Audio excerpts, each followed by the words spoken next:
अखिया से नींद चैन दिल के उड़ाती है कलुआ।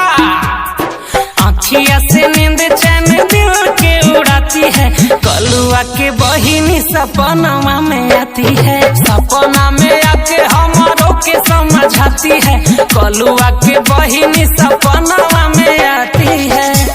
की जादू जी के बेटी पे गाना, की जादू जी के बेटी पे गाना, कंचन जादू जी के बेटी पे गाना। आज जादव पे गईले कल गईबे दोसर जात पे, कैसे विश्वास करी कलुआ तो हर बात पे, कलुआ तो हर बात पे। आज जादव पे गईले कल गईबे दोसर जात पे, कैसे विश्वास करी कलुआ तो हर बात पे। कैसन मौसी माई एकर कुछो न सिखाती है कलुआ। कैसन माई मौसी एकर कुछो न सिखाती है कलुआ के बहिनी सपना में आती है। अखिया से नींद चैन दिल के उड़ाती है कलुआ के बहिनी सपना में आती है।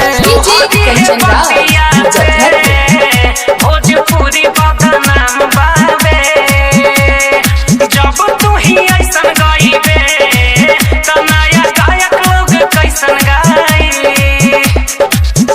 हमर मकसद न बाटे केहू के दिल दुखावल, बाकी है कलुआ के सबक सिखावल, कलुआ के सलुआ।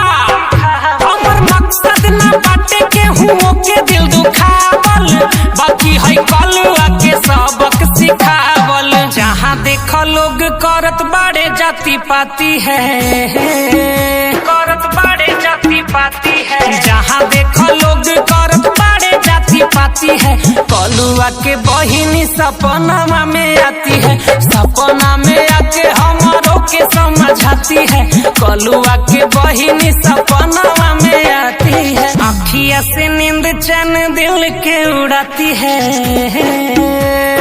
कलुआ।